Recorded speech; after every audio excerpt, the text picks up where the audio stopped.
Welcome guys and girls. This is live from AWS reInvent. AWS reInvent is the largest cloud conference in the world, attended by 60,000 people in Las Vegas, and it is watched by more than 100,000 people all over the world. Today, I'm going to interview two esteemed guests, and I'm going to ask them different mind-probing questions.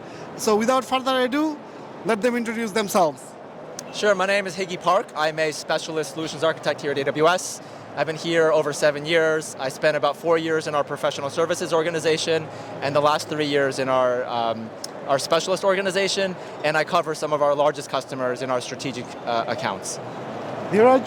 Hello everyone, my name is Dhiraj Mahapatro. I'm a principal specialist architect as well for Serverless, and I cover global financial services.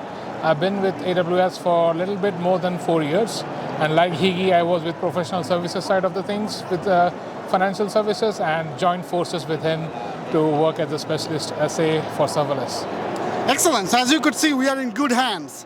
So first question I'm going to ask about is to Heeki. So Heeki, if some customer is trying to go into serverless, they're starting their journey, how should they think about it? Yeah, so a lot of it is first thinking about the developer experience. So what do your developers normally use to build today? How can we leverage those skills and those capabilities today? Because one of the biggest challenges is about skills and enablement within an organization. So if we can leverage what we have today already, that's great. And then the next stage would then be doing things like, we have a serverless learning badge, which helps you get ramped up, doing some of the basic 101 of, what is serverless, what is Lambda, what is API gateway, and how do I do some of the basics around integrating some of these services together. So that's probably a good place to start. The other thing that I would say also is you want to be hands-on. Right, so it's one thing to watch YouTube videos, it's one thing to read a blog article, it's another thing to go and actually write code yourself, write some of this infrastructure as code. Maybe you'll do some things in the console. I prefer doing infrastructure as code, but just writing applications, learning how to deploy a Lambda function, how do I integrate with that with API gateway, how do I write to a DynamoDB table. So just having hands-on practitioner experience would be the first place I would start. Got it, thank you Heeki. So I'm going to ask you this, Dhiraj. So Heeki answered, how can someone learn serverless? Now let's talk about in a company, how should they think about adopting serverless? Like there are so many options out there, like Kubernetes, EC2s, Fargate, App Runner, and serverless, right? Okay. So how should they think about it? So think of it as a journey. So when you went before you moved on to AWS or any cloud, how did you operate on premises? You were building software, you were publishing or deploying it to your data centers, etc. But then try to understand or revisit and see what are the pain points that you had to deal with. Mm-hmm. As a developer, you were supposed to build applications so that you can get the business value to your customers faster. But what were the impediments on your way? Like, should I have a developer machine that matches a production machine? Should I have infrastructure as code? Should I have a code pipeline? All those things come into picture. Now, when you transition to cloud, those things are given for you, and then you can build either starting with EC2 instances, and you might have to deal with the same problems. You have to build everything by hand. What serverless provides you is a way to think about how you can just build a business functionality that gives direct value proposition to your customer, and you as a developer don't have to deal about the underlying details of what is the server running, should I patch my server, should I patch my OS, all those functionalities. So your direct attention or focus goes to writing code that actually brings your business to market or brings your code to market so that your customers can work. Got it. So I have an interesting question, like how did you guys get into serverless? Because you guys have been an Amazon veteran. Did you always do serverless? No, so before Amazon, I actually was an infrastructure guy. So I used to be like a storage guy. So I did lots of EMC, VMware, lots of virtualization stuff before coming here. When I joined Amazon 7 years ago, I actually interviewed as what we call in professional services a cloud infrastructure architect. So I focused a lot on cloud infrastructure, but actually when I interviewed, I said, I would really like to move into maybe DevOps or maybe application architecture. I was a little bit fortunate at the time in that the application architect function within professional services didn't exist yet. So I had an opportunity to work with some of our teams and some of our customers, and Dhiraj helped me on some of this stuff, where I had a particular customer where they were looking to build Kafka. Okay. Right, and so again, back then we didn't have our managed MSK. MSK so that's our managed service for Apache Kafka. And we then had to build that for our customer. And so we spent a bunch of time working with customers. So that was a little bit of the DevOps, automating infrastructure.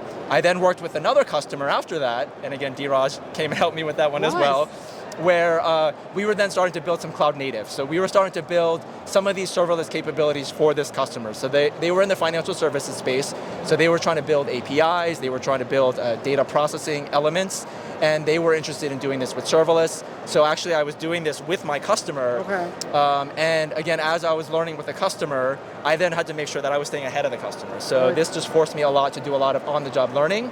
And again, a lot of what I just talked about of doing a lot of hands-on, you could read blog articles, but building yourself, to me, that was the way that I learned the deepest. And so, again, that was a little of my journey. I was actually more of a hardware infrastructure guy, but by working with customers, by having a real interest in saying, I'm willing to invest my own learning to do this, build hands-on, and then with my customers, I was able to kind of continue along that journey. Excellent. How about you, Dhiraj?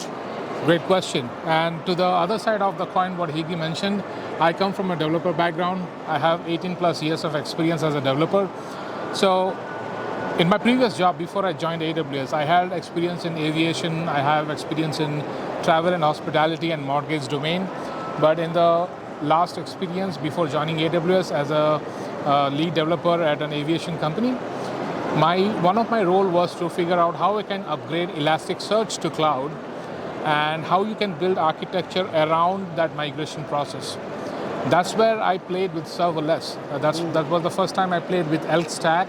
If you don't know what is Elk, it's Elastic, Logstash, and Kibana.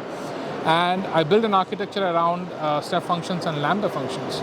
So the first thing that came to my mind is, as a developer, thinking about serverless really fits well in my portfolio, right?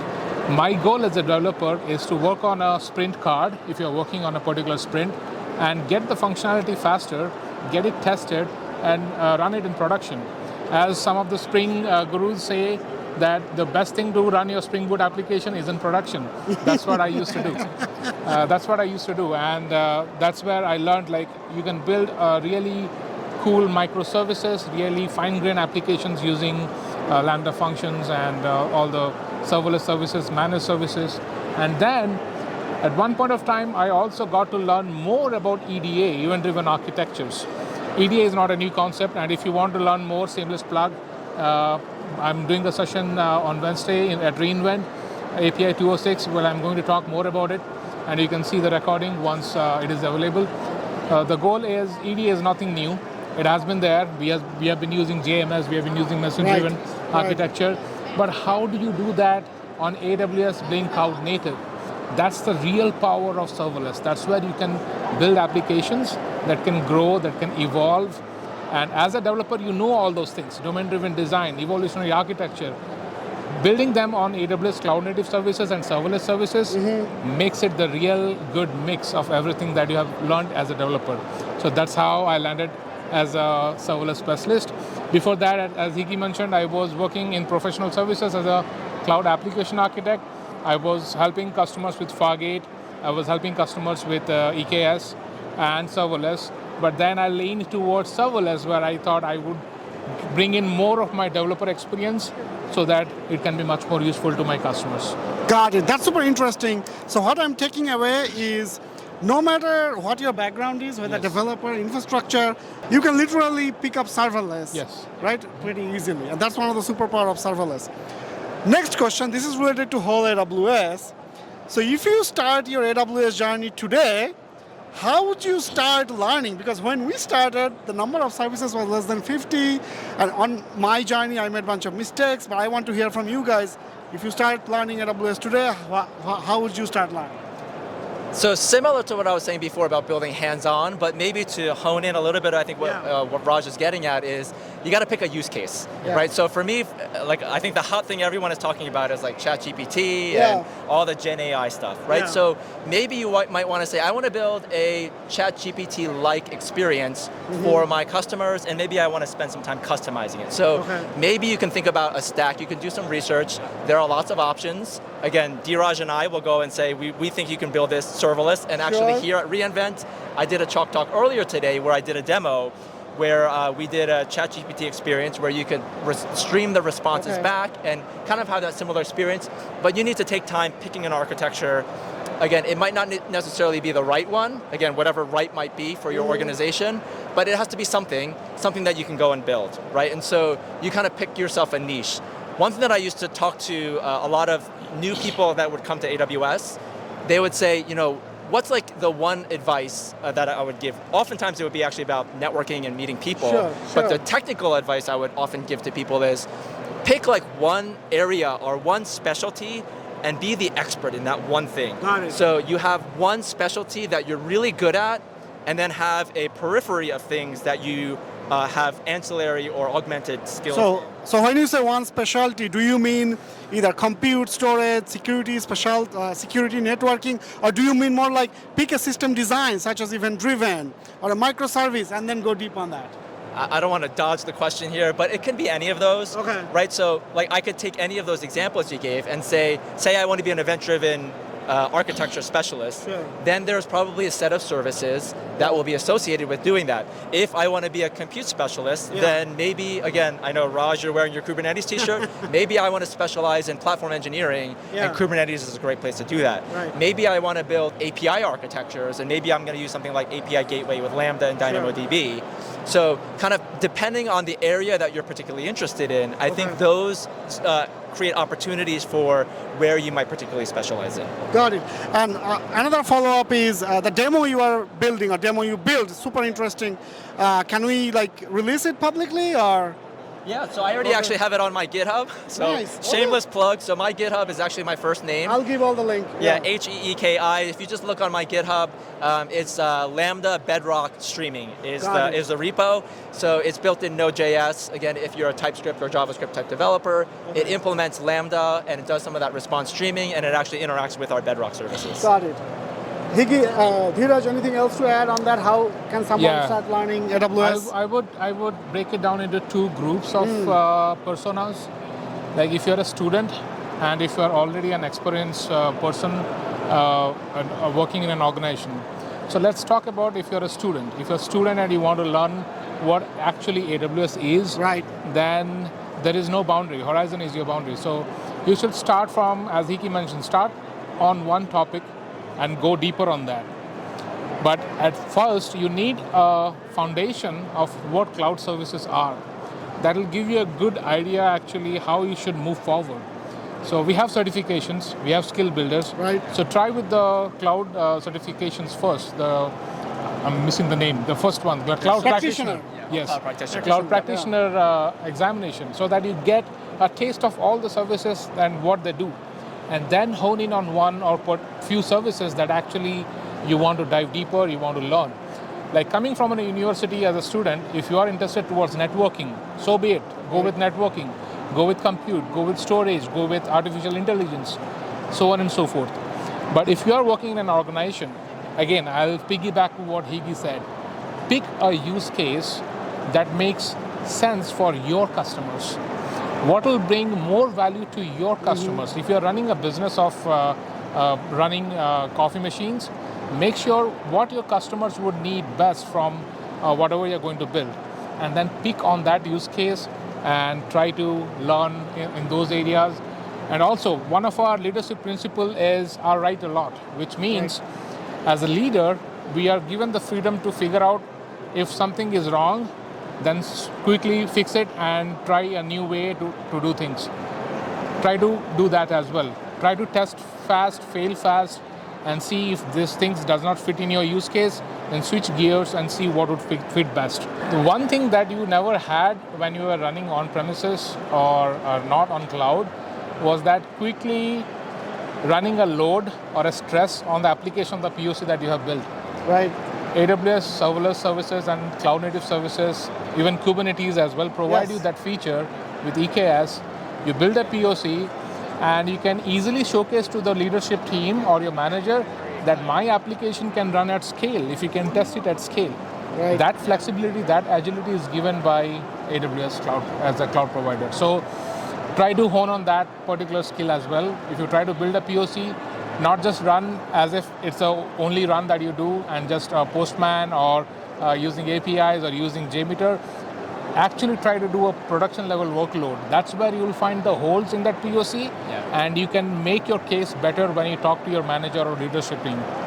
So I want to actually complement what Dhiraj just said. Yeah. So I think what Dhiraj is getting at is get super deep in a certain area and understand holistically, not just the code you write, not just the infrastructure, but if you're going to put it into production, you want to know how to operate it, how do you monitor it, all the observability characteristics. How to handle failures. Right. etc. So there's that aspect, and you get deep. Another perspective that we could also do is because we want to learn breadth as well. Yes. Right. So we get deep in certain things, and then you get breadth in other things. So like an example that you could do. So Dhiraj and I spend a lot of time with AWS Lambda. So we like to write a lot of Lambda functions. Over time, Lambda has become almost like the Swiss Army knife. There are many, many capabilities and features here, even at reInvent. We're announcing new capabilities and features. And so another way to think about it too is I can build fully fledged prototypes like what Dhiraj was talking about. What I can also do is build smaller patterns. So these micro patterns, right? So I can say, you know what, my organization, when we share data, we do it through an NFS file system. Lambda can integrate with our Elastic File Service, EFS, to provision an EFS. So maybe I'll build a prototype integrating Lambda with EFS. Maybe I want to do something with Bedrock, so I'll build this quick prototype of Lambda with Bedrock, maybe Lambda with DynamoDB, Lambda reading from an SQS queue, Lambda reading from an event bridge, right? So you can start to build a bunch of these micro patterns that are not necessarily full applications, but now you start to get breadth of experience on all these different integrations. And so again, with Lambda, we talk about Lambda has over 200 integration capabilities on AWS and with partners. And so learning a lot of these integration patterns now gives you some breadth in addition to the depth that Dhiraj just talked then once you have built those micro patterns, you can hone the skill and build them as best practices. You can build pillars around that. I want observability in this pattern, I want monitoring, I want error handling, I want full-fledged security with IAM. Those can be robust, and those patterns will be robust. And the good thing is, other lines of business in your organization will be happy to use it. And you can democratize it much more better. Excellent. So we are in 2023 reInvent, and the most number of sessions are for Gen AI. So no session is complete, including this YouTube interview, if we don't talk about Gen AI. So what are some ways, Dhiraj, Gen AI can be utilized with serverless or in general? Okay. That's a very like recurring question I've been listening. So just again, a shameless plug, last month in October, I got a chance to talk about serverless and Gen AI patterns and go to EDA Day Nashville. I can provide the link in this video. You can check out the deck and the video. The idea is when you run Gen AI applications, again, it all starts with a use case, right? You can do a POC, but if you want to run them in production, what is the use case? The most common use case that we have seen is in Gen AI is summarizing a document. So there are many documents which are in unstructured data. We want to get enough information out of it in an easy manner. So that is one of the use cases where generative AI models, large language models can be used to summarize data. So it's not as simple as you provide a document to an LLM and it can summarize data to you. You have to build some architecture around it. And that architecture or some facade around your large language models that has to take a PDF document, it has to chunk it, it has to break it apart, and you feed that to the LLM, and then you can get a summary of that particular chunk of data, particular document. There are many different ways to do that. There are many different type of mechanism, like how you can do this. You must have heard a very common term when it comes to generative AI, that is RAG, which is retrieval augmented generation. That is a technique. Now he's just showing off. Yeah, so it's something that you can build in whichever way you want. Yeah. What I kind of try to evangelize and be proponent of about is when you are running large language models, if you're running it in Bedrock, which is serverless, you get the benefit of serverless. But in your organization, if it is a regulated organization like a financial services or public sector, like how you work with, most of the organizations will try to run their own version of large language model, either in SageMaker or the choice of their underlying compute. So that compute, when it runs, throughout the day, throughout the month, throughout the year, it'll incur some cost, right? So how do you build some smartness around that Gen AI application or the large language model using serverless application where you try to get pay-as-you-go model and build architectures using Lambda functions, SQS, Event Bridge, SNS, and step functions. That's the whole idea of bringing in those features. That's where you can think about event-driven architectures. If you want to run a document summarization on a bulk of document, you don't have to have the servers running, the SageMaker models running for the entire day. You can serverlessly, on a schedule, you can bring the whole setup up using a step function, summarize your document, and tear down the whole setup. So you pay for what you use. That will drastically reduce your cost. Cost is one of the factors. With serverless, you'll get a lot of other details or other functionalities around generative AI. But reach out to me and look at my video or the talk I just mentioned. I'll give the links to your blogs as well. Yeah. Heeki?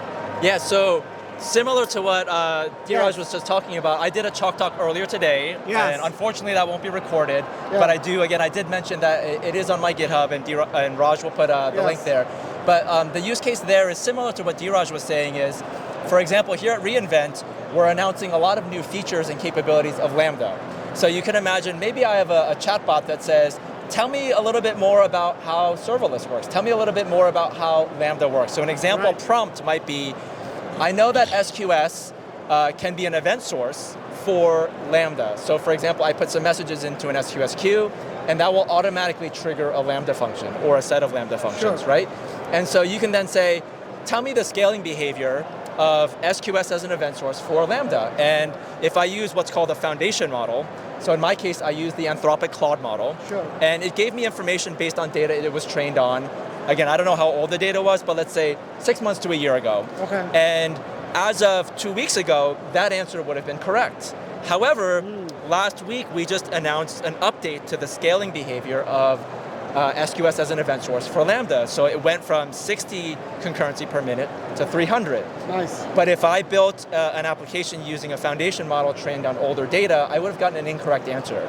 So I think what Dhiraj was just talking about, this RAG, this retrieval augmented generation, I can feed it additional data. So what I did in my demo was I took the blog releases, I created PDFs of them, I put them in S3, and then I use that as context data.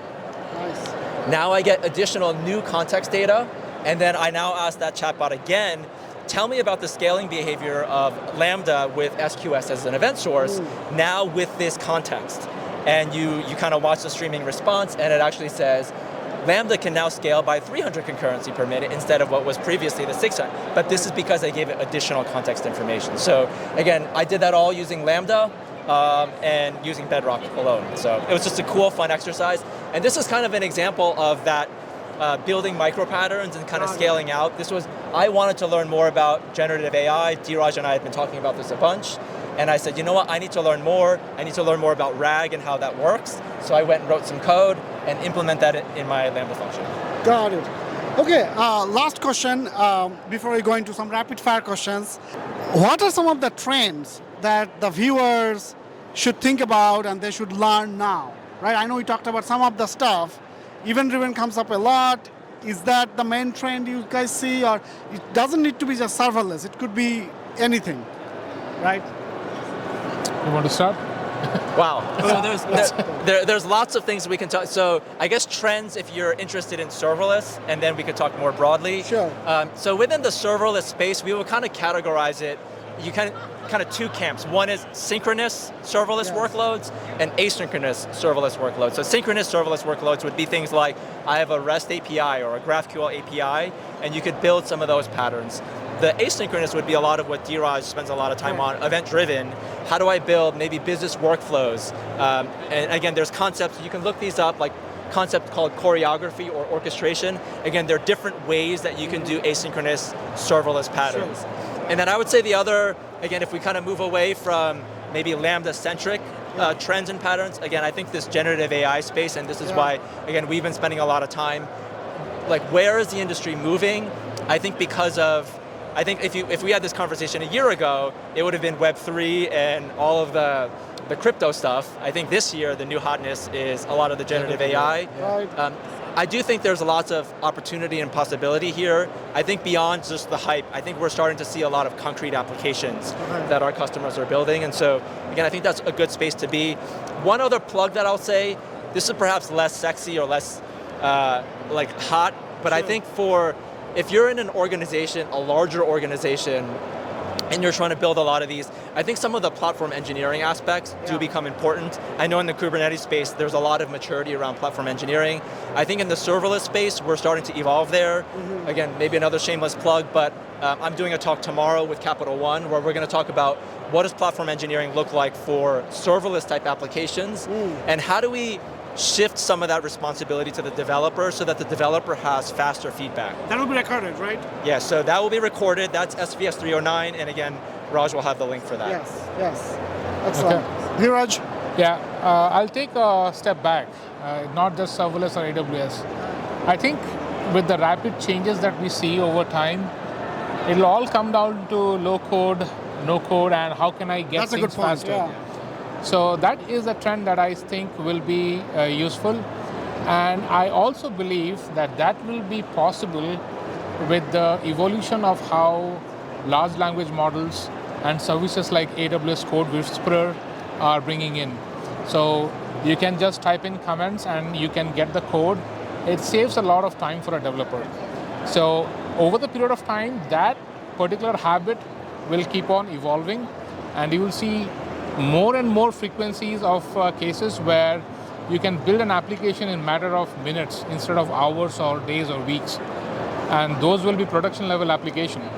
So that is the hotness that I see as a trend over the next 3 or 5 years. Excellent. All right. So we covered a lot of technical questions and a lot of career tips, tricks. So I end every interview with some rapid fire questions. And they have no idea, right? Okay. So whoever goes second will have a little advantage because they will get to think. We gotta alternate. Okay. Yeah, Okay. so we'll try to alternate. Okay, I'll call the name, okay? I'll start with the easy ones. Heeki, favorite movie? Favorite, Shawshank Redemption. Dhiraj. Saving Private Ryan. All right. If AWS can be summarized with a theme song, what could that be? Theme song. Do I have to go first on this one? I don't know. This is a hard one. All right, Dhiraj, you have something in mind? It's a final countdown because everything is a countdown for AWS, right? Yeah. Whether a service gets released today or tomorrow or right after reInvent, Yeah. it's a countdown. So I would say final countdown. Sure. I have my I don't know the exact song, but maybe a BTS song. I'm Korean, and K-pop is hot, Right. and I think there's always lots of hotness coming out, and Yes. so maybe something in that aspect. Excellent. All right, so if you can live a life of a movie character for a day, who would that be? Dhiraj, you go first on this one. I want to actually live the life of Shawshank. Oh. Yeah, because it shows grit. Yeah. It shows how you go through the problem in your life and have one ultimate goal, Yeah. and you just stick to that goal. That is the grit that you want to see. Yeah, that's a great answer. I would want to steal that. Man, I'm slow on this one. So the problem for me is I don't watch a lot of. So actually, I'm gonna flip it a little bit. Could be TV series. I was going to say TV. So I've been listening to a lot of Smartless, and that's a podcast of Jason Bateman, Sure. Will Arnett, Sean Hayes. I've been watching Arrested Development as a result of that, and I think what I really enjoy is kind of Will Arnett's play in his friendships. He's very playful, he's very comical, and he likes to really play with his friends in that way, and that's something that I like to emulate in my friendships and relationships as well. Okay, great answers. Favorite band? Dhiraj. Linkin Park. Okay. I don't know, some K-pop.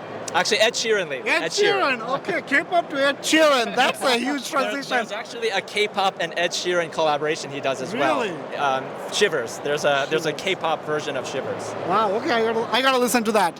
Okay. Hard question, Dhiraj. Heeki, and you are the 10-year Amazonian, so you get this one first. Favorite 3 AWS services? 3 services. Lambda.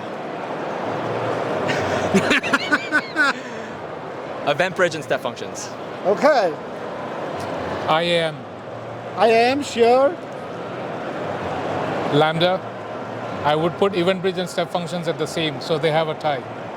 So Okay. IAM, Lambda, EventBridge, and step functions, they hold the same place. Got it. Okay, excellent. favorite vacation place that you want to go? It doesn't That I need to be like want you have to been. go. Yeah. If you have been, that's fine too. I just want to know your favorite dream vacation. Either Bora Bora if I want to do an island vacation, Sure. or Machu Picchu if I want to do a soul searching. I'm gonna do some hiking type of Okay. thing. Dhiraj. I have done this earlier before I got married. So I owe it to my wife. So I want to go back to Bahamas with my family. So I would love that. Excellent. Last question. There is a zombie apocalypse, and you can only pick 3 gadgets or 3 things, right? 3 gadgets. Yes. So what would those 3 gadgets be? A water filter, Sure. a unlimited match so I can have fires. Is there a thing? Is there an unlimited match? Does it have to be real? I guess it would be one. Someone get on it and invent it. It would be some type of flint mechanism. Sure, yes. And then I need some type of entertainment. So again, in this zombie, I'm making this terrible Sure. because we're asking questions. I would need some entertainment device. So let's say a smartphone, as long as I can actually get. You have Stuff to have, on there. You have to have bunch of Netflix movies downloaded first. yeah. Because you don't know, you might get unlimited some new batteries. movies. Yeah. So basically, he's gonna be on a vacation. Okay, this is not an apocalypse for Heeki. yeah. But now we know how Heeki spends his vacation. Okay. It's all about things, right? Or Yes. not? Yeah. Thanks. Yeah, it was specifically things. Okay, not so people. you get your family members with you. So then you have things. Sure, yeah. Okay. For me, I think I'll need some really good shoes so that I can run if required. Yeah, that is P1. The other thing is I need unlimited stock of roasted coffee so that I can make some coffee. If I Sure. survive, I can wake up in the morning and have coffee. At least my head should be working so that I can Third decide. thing is going to be a mechanism to brew the coffee. Yeah, that's true. That's true. But it's something naive. We can do that actually. All you need is a bunch of filters. Or maybe the third thing is a bunch of filters with me. Or maybe actually we're going to need like a pocket knife or something. Yeah. Now I realize I need a Swiss Army knife. Yeah. That's my third thing. Your everything options are else- locked in. Like everything else You is are- perishable. You get the phone with Netflix movies. Everything else is perishable. That means you have to hunt for food. Yeah. You have to hunt for food. You need And- a weapon of some sort. Yeah. So Yes. a spear or knife or something. Exactly. Yes. All right. Well, thanks for coming. And how can people get more of you? What's the best way to reach out to you guys? Yeah, so I have my Twitter, or I guess X, is H Park. I have a Medium page. It's my first name, Heeki, and likewise my GitHub is also Heeki. Excellent. Yeah. Dhiraj. I have my Twitter or X page as Dhiraj Mahapatro, Dhiraj Mahapatro, and you can find me at LinkedIn by D Mahapatro, Mahapatro. And you can find me in Stack Overflow as well. I'm one of the top contributors in Stack Overflow. You can, if you are looking for Groovy Grails or AWS answers or Micronaut answers, you will find me there too. Excellent. And I'll give all the links in the description along with the related blogs, demos, GitHub links, etc. Well, thank you, Dhiraj. Thank you, Heeki, for coming to the show. Thank you for having All us. right. All right. Bye from reInvent for now. I'll see you in the next one.